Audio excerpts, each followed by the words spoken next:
पाकिस्तान में ख्वाजा सराओं को शहरी हकूक मिलने के बाद भारत ने 2 कदम आगे बढ़ाते हुए हमजिन्स परस्ती को जायज़ करार दिया है। भारत तरक्की याफ्ता अक़वाम में शामिल होने के लिए कुछ भी करने को तैयार है। इक़्तिसादी तरक्की, इंसानी हकूक की सरबुलंदी और अक़लियतों को बराबरी के हकूक देने में नाकामी के बाद भारत के पास मॉडर्न और तरक्की याफ्ता स्टेट कहलवाने का यही एक ही रास्ता बचा है। शाइनिंग इंडिया क्या खूब तरक्की की है।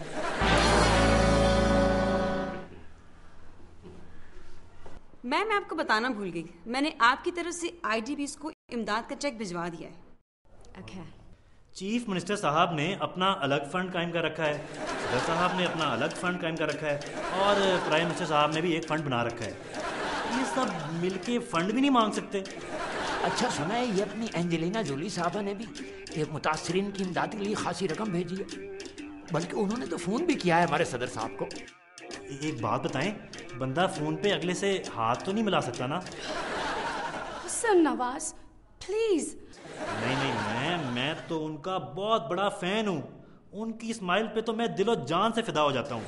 हालात चाहे जैसे भी हों, वो अपनी मुस्कुराहट कायम रखते हैं।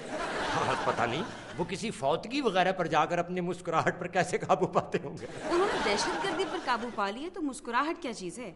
वैसे भी आवाम की मुस्कुराहटों पे तो उन्होंने काबू पा ही लिया। प्रोफेसर साहब, ये जो हुकूमत ने 5 जुलाई को यौम स्याह मनाया है, ये क्या है?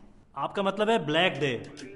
जाहिरी बात है, दिन ही मना सकते हैं, रातें तो लोड शेडिंग ने पहले ही काली कर रखी है। इस शख्स की मौजूदगी में कोई कुछ नहीं बोल सकता।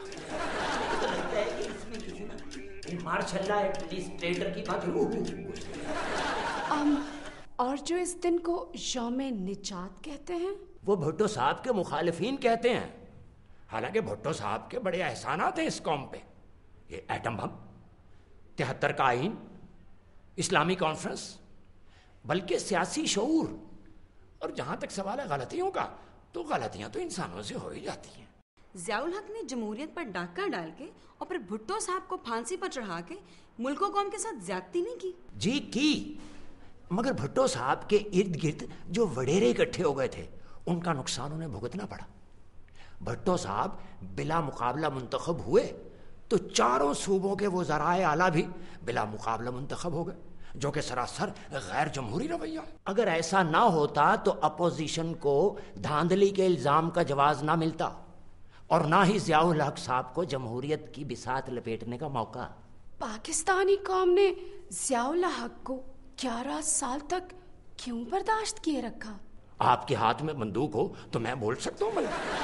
जी, मैं तो ये बोल सकता हूँ, बस गोली ना मारना। भुट्टो साहब ने कहा था कि मैं कब्र में जाके भी पाकिस्तान पे हुकूमत करूंगा। आज 32 साल हो गए हैं पीपल्स पार्टी हुकूमत में। जनरल ज़िया ने अफगानिस्तान के इशू को अपने लिए इस्तेमाल किया। मुशर्रफ साहब ने भी तो किया। ये अपने मुशर्रफ साहब जनरल ज़िया पार्ट 2 थे।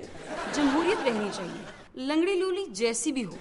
हमारी जमहूरियत को ना किसी ने पोलियो के कतरे नहीं पिलवाए। जमहूरियत के लिए बर्दाश्त, इल्म और शऊर के कतरों की जरूरत होती है बरखुरदार। जमहूरी अक़दार जितनी ज्यादा मजबूत होंगी, मुल्क उतना ज्यादा तरक्की करेगा। तो पीपल्स पार्टी ने माजी से कोई सबक सीखा? हाँ, सीखा क्यों नहीं। वो ये सबक सीखा है कि माजी से कोई सबक नहीं सीखना। अल्लाह पाक हमारे सदर जरदारी साहब को माजी से सबक सीखने की क्या हिम्मत अता करे, हौसला अता करे, इस्तिकामत अता करे। आमीन।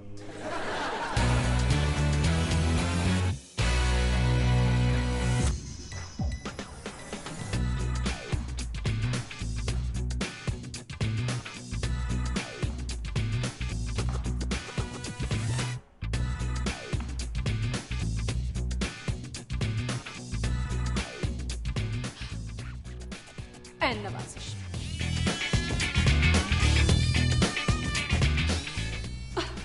मैं जानती हूँ ऐन नवाजिश नहीं होती, नोन नवाजिश होती है, मगर अब सब कुछ नोन से तो नहीं होगा ना।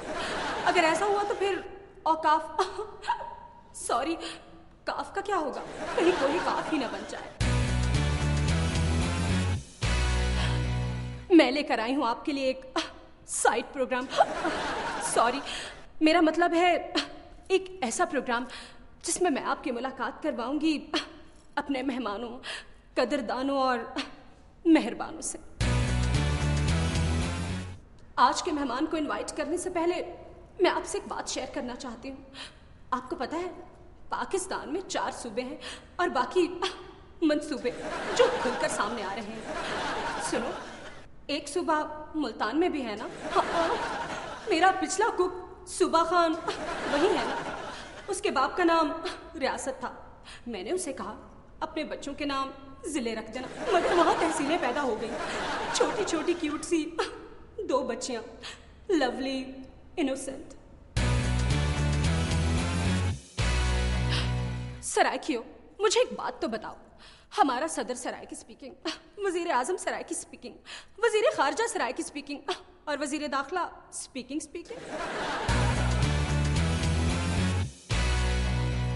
सदर के साथ वजीर आजम भी सराय की स्पीकिंग हो और वो नॉट स्पीकिंग बन जाए तो इसमें पंजाब का क्या कसूर?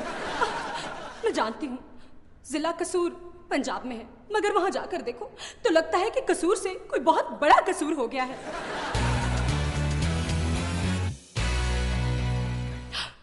भाई ये छोटे सूबे ये क्यों कहते हैं कि उनके साथ नाइंसाफी हुई है? हालांकि हमारे यहाँ नाइंसाफी ही एक ऐसी चीज है जो पूरे इंसाफ के साथ सबके साथ होती है। Yes Johnny's, we all are treated equally.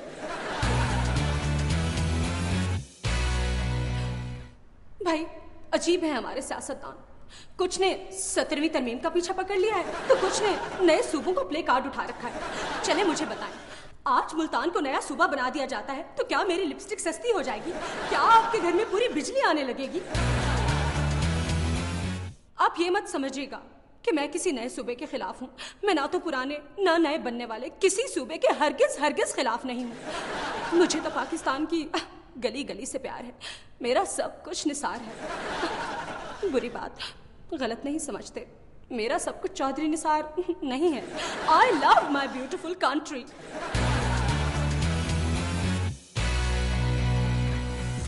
मेरे और आपके मसले तो और हैं। मेरा मसला है मेरी शादी। चलिए छोड़िए जाती मसलों को, बिजली, पानी, ट्रैफिक जैम, सेहत, सफाई, अमनो अमान और एक छोटा सा घर, ये है हमारे मसाइल जनाब। और आप किन तरमीमों और नए सूबों के चक्रों में पड़े हैं। चले छोड़िए इन बातों को, मैं आपकी मुलाकात आज के मेहमान से करवाती हूँ, लेकिन उससे पहले एक ब्रेक।